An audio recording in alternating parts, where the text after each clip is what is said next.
Everyone, welcome back to another session. हम बात कर रहे थे चैप्टर 10 ग्रेड 6 सीबीएसई, जिसका नाम है new empires and kingdoms. Last class में हम लोगों ने प्रशस्तीज क्या होता है वो पढ़ा, अच्छे से गुप्ता एम्पायर को पढ़ा, जिनोलॉजिस्ट कौन होते हैं, जिनोलॉजीज क्या होती है, उनके बारे में हमें कैसे पता चला वो पढ़ा। और फिर मैंने आपको थोड़ा सा बताया था हर्षवर्धन के बारे में, उनको क्या बोला जाता था, उनका दूसरा नाम, और हर्षाचरिता के बारे में।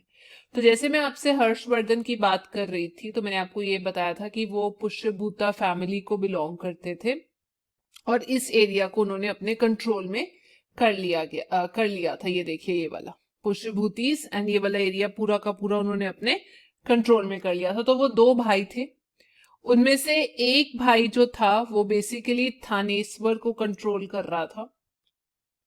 अब ये थानेश्वर क्या जगह है और कौन उसको रूल कर रहा था, उसके लिए आपको पुरानी क्लास को देखना पड़ेगा।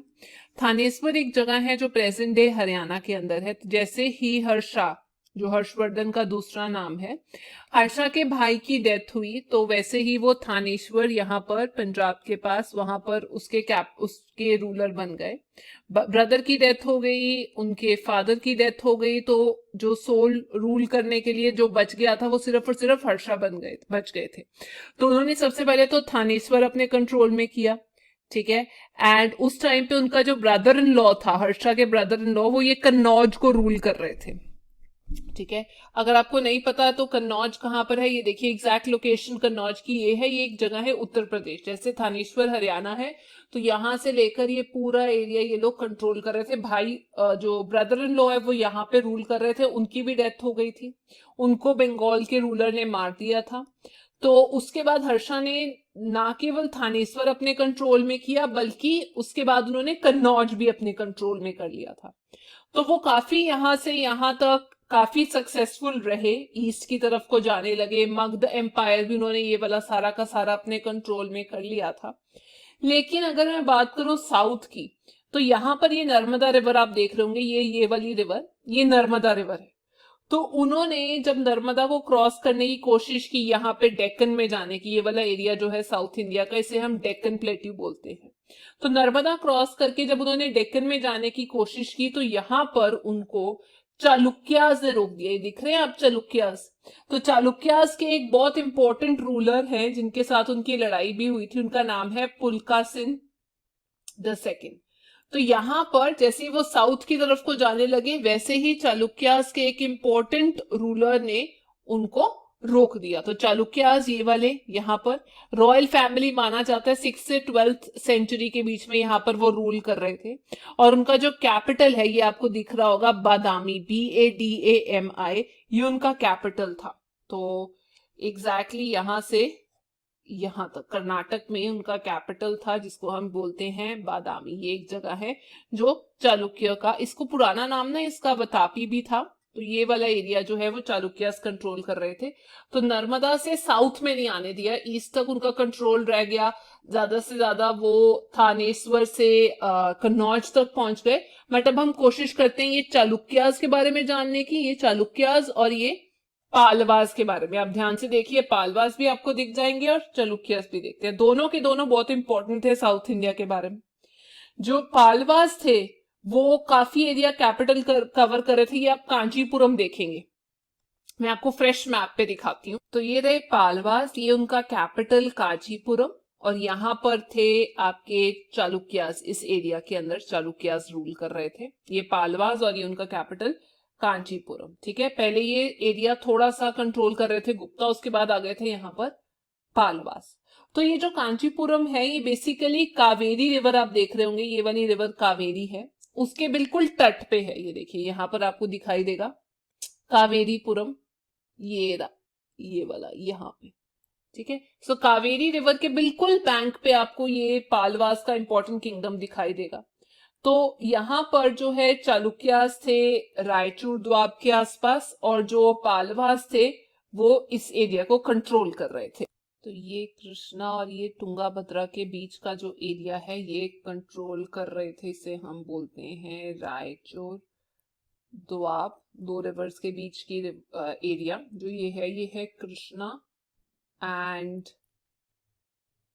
तुंगा भद्रा के बीच का एरिया जो वो कंट्रोल कर रहे थे। तो चालुक्यास एग्जैक्टली मैं आपको मैप पे दिखा देती हूँ। ये देखिए यहाँ पर, ये चालुक्यास का इंपॉर्टेंट कैपिटल है एहोल। यहाँ पे काफी ज्यादा इंपॉर्टेंट ट्रेडिंग सेंटर भी माना जाता है इस एरिया को। तो बहुत इंपॉर्टेंट किंग्स थे ये देखिए। हर्षा ऊपर रूल कर रहे थे, चालुक्यास यहाँ पर आपको हाईलाइट कर देती हूँ, ये चालुक्यास यहाँ पर रूल कर रहे थे, पालवास यहाँ पर रूल कर रहे थे, उनका कैपिटल ये कांचीपुरम आ गया, चालुक्यास का एहोल आ गया। तो ये जो एहोल है ये बहुत इंपॉर्टेंट ट्रेडिंग सेंटर है। यहाँ पर बहुत सारे टेम्पल्स हम लोगों को पाए जाते हैं, बहुत इंपॉर्टेंट टेम्पल्स यहाँ पर पाए जाते हैं। और अक्सर ये होता था कि ये जो जगह है एहोल, ये कर्नाटक के अंदर है, ठीक है। अक्सर ये होता था कि एक दूसरे के लैंड पे कॉन्कर करने की कोशिश करते थे, क्योंकि बहुत पास पास में चालुक्यास इन पे अटैक करते थे, पालवास इन पे अटैक करते थे, एक दूसरे के कैपिटल पे अटैक करते थे, क्योंकि वो दोनों एरियाज ही बहुत कोस्ट के ऊपर थे और बहुत ज्यादा पॉपुलर और प्रॉस्परस थे। अब हुआ क्या, ये जो चालुक्यास हैं इनके सबसे इंपॉर्टेंट जो रूलर्स हैं, चालुक्या के सबसे इंपॉर्टेंट रूलर का नाम मैं यहाँ पर लिख देती हूँ। वो तो हिस्ट्री में इतने जाने जाते हैं कि पूछो मत। इनके बारे में भी बल्कि एक प्रशस्ति लिखी गई है इन्हीं के कोर्ट पोएट ने, उनका नाम है रवि कीर्ति, ठीक है। इन्हीं के कोर्ट पोएट ने पुलका सिंह के बारे में बहुत चीजें लिखी हैं कि यार ये तो बहुत अच्छे राजा थे, और इनके जो पूर्वज हैं वो 4 जनरेशन से चलते आ रहे, लेकिन एक्चुअली ये जो पुलका सिंह है इनके खुद के वंश नहीं थे, इनके अंकल से इन्होंने इनहेरिट की ये प्रॉपर्टी सारी की सारी। और सबसे ज्यादा चालुक्य किंगडम जो है वो फैल गया पेनिनसुलर इंडिया के अंदर। और मतलब इनका बेसिक एरिया ये था कि ये यहाँ पे कर्नाटक के एरिया को कॉन्कर कर रहे थे, जो मैंने बताया आपको रायचूर द्वाब के अंदर। अब रवि कीर्ति जिन्होंने बहुत सारी उनके बारे में प्रशस्ति भी लिखी है पुलका सिंह के बारे में, वो ये बोलते हैं कि यार ये जो पुलका सिंह है ये बेसिकली बहुत ज्यादा एरिया ईस्ट और वेस्ट कोस्ट का अपने कंट्रोल में करना चाहते थे और ज्यादा फैलना चाहते थे। लेकिन ये साथ में ये भी चाहते थे कि नॉर्थ से जो हर्षा है, तो अब ये देखिए ऐसे लड़ाई हो रही है कि यहां पर हमारे चालुक्यास हैं, यहां पर हमारे हर्षा रूल कर रहे हैं, ठीक है। ये और ज्यादा फैलना चाहते हैं, बट यहां पर आ जाते हैं पालवास। अब ये फैलना चाहते हैं, बट चालुक्य साथ के साथ ये भी चेक कर रहे थे कि भाई कहीं ऐसा ना हो कि ये जो हमारे बाकी सारे रूलर्स हैं हर्षा, वो भी कंट्रोल में आ जाएं, जो चोलाज हैं वो भी और कंट्रोल में आ जाए, यहाँ पर वो वाले भी और आगे का एरिया कंट्रोल करना स्टार्ट कर दें। तो ये बहुत ज्यादा अलग अलग तरीके से अपनी टेरिटरी को मार्क करने की कोशिश कर रहे थे, साथ ही साथ अपना एरिया एक्सपैंड कर रहे थे। लेकिन ना हुआ ये कि इनका रूल ज्यादा देर तक रहा नहीं, थोड़ी देर ये लोग कंट्रोल कर पाए इस एरिया के अंदर, स्पेशली जब पुलका सिंह द सेकंड थे उसी टाइम पे कंट्रोल कर पाए। उसके बाद ये ज्यादा पॉपुलर रहेगी। तो ये सबसे इंपॉर्टेंट बात है इसके बारे में। अब ये पढ़ लेते हैं कि इतने सारे किंगडम्स हैं, चालुक्यास के बारे में हम लोगों ने पढ़ लिया, पालवास के बारे में हम लोगों ने पढ़ लिया, यहाँ पे आपको चोलास भी मिल जाएगा, उसको भी चेक कर रहे थे चालुक्यास की वो भी आगे ना फैल जाए, ठीक है। और सतवानास यहाँ पे मैं आपको पहले बता चुकी हूँ। तो बहुत सारे किंगडम्स को चेक कर रहे थे, लेकिन अब हमें ये पढ़ना है कि ये किंगडम्स एडमिनिस्टर कैसे किए जाते थे, इनको रूल कैसे किया जाता था। अब धीरे धीरे जो किंग्स थे वो पावरफुल होने के लिए सबसे इंपॉर्टेंट जो सोर्स अपने टैक्स का मानते थे वो था उनके पास लैंड रेवेन्यू। लैंड से आने वाला जो पैसा था वो उनके लिए सबसे सबसे इंपॉर्टेंट था। और जिस एरिया को वो एडमिनिस्टर करते थे, छोटे से छोटे एरिया को, उसको वो बोल देते थे विलेज। विलेज से बहुत इजी है हम लोगों को रूल करना। तो उन्होंने कुछ चीजें इंप्रूव करनी, स्टेप्स करने स्टार्ट कर दिए। सबसे पहले उनको ये चाहिए था कि कुछ बहुत पावरफुल जो लोग हैं वो हमारी आर्मी में आके काम करे, जिससे हमारा सपोर्ट बना रहे। तो कुछ इंपॉर्टेंट लोग उनको चाहिए ही थे। अब वो इंपॉर्टेंट लोग वो होने चाहिए जो सोशली भी इंपॉर्टेंट हो, पॉलिटिकली भी उनसे किंगडम की स्ट्रेंथ जानी जाए, मिलिट्री स्टैंड भी उनका बहुत अच्छा हो। तो देखिए अब मैं आपको सिर्फ कुछ टर्म्स इंट्रोड्यूस कराऊंगी जिससे आपको इस चैप्टर का पूरा क्रक्स मिल जाएगा। अब कुछ इंपॉर्टेंट टर्म्स हैं। अब कुछ जो पोस्ट थी वो क्या थी, हेरिडिटरी होती है। हेरिडिटरी का मतलब जैसे पापा लगे उसके बाद बेटा आ जाएगा, ठीक है। फादर, उसके बाद सन, उसके बाद उसका सन आ जाएगा, उसके बाद उसका सन आ जाएगा। तो ये हेरिडिटरी पोस्ट थी। अब मतलब फादर के बाद आगे पोस्ट चलती जाती है। अब जैसे आपने हरि सेना के बारे में सुना होगा, ठीक है, कोर्ट पोएट थे।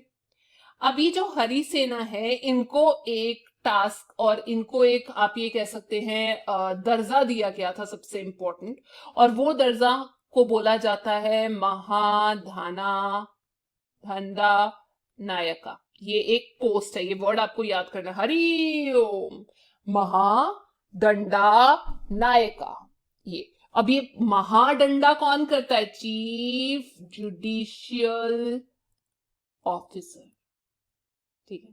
तो ये नहीं कि हरि सेना सीधा सीधा सीधा ही वो चीफ जुडिशियल ऑफिसर बन गए थे, ऐसा बिल्कुल भी नहीं है। वो बेसिकली एक पोएट थे, लेकिन उनके क्योंकि फादर जो थे वो एक इंपॉर्टेंट चीफ जुडिशियल ऑफिसर थे, तो इसीलिए वो भी क्या बन गए? चीफ जुडिशियल ऑफिसर बन गए। वैसे वो क्या थे? पोएट थे, ठीक है।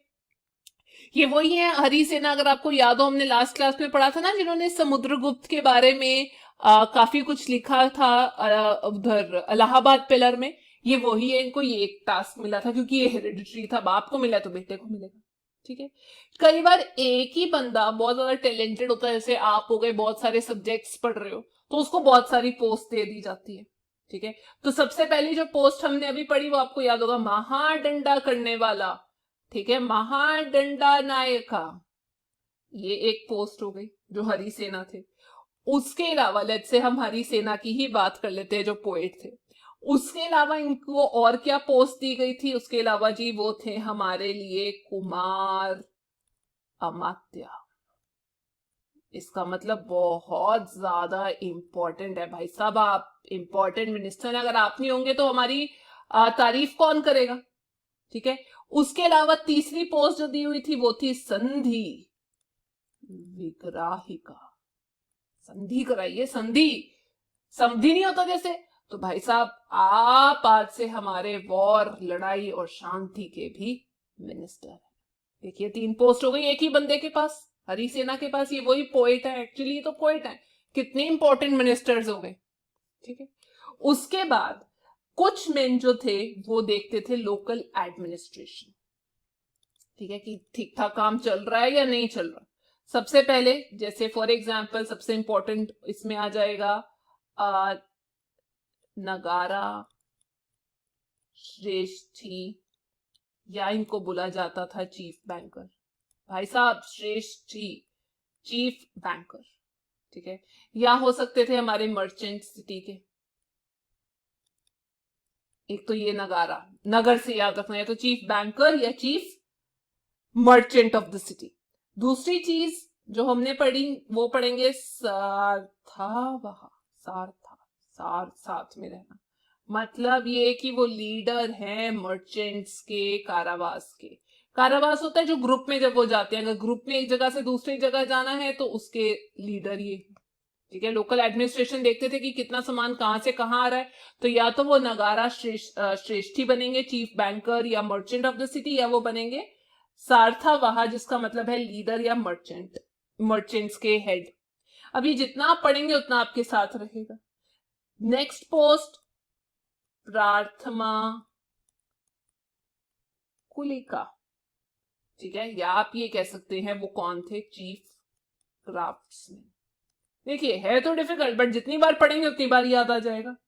या फिर वो बंदे की पोस्ट कुछ और, हेड ऑफ स्क्राइब्स, जो काम लिखते थे, बेसिकली जो लिखने का काम करते थे, ठीक है। या आप उसको बोल सकते हैं, स्क्राइब्स नहीं बोलना तो आप एक और इजी वर्ड देख सकते हैं, कायास्थास। तो ये जो डिफरेंट नाम थे ये जगह जगह चेंज होते रहते थे, और ज्यादा इंपॉर्टेंट लोग पावर में आते रहते थे। हो सकता है कुछ देर बाद यही बंदा हेड बन जाए अगर ज्यादा इन्फ्लुएंशियल है, ठीक है। तो आपसे इंपॉर्टेंट चीजें मैंने कवर कर दी है, क्या क्या इंपॉर्टेंट नाम होते थे, कैसे एडमिनिस्टर किया जाता था। अगर आपने और पढ़ना है तो please do not forget to like, share and subscribe. Thank you.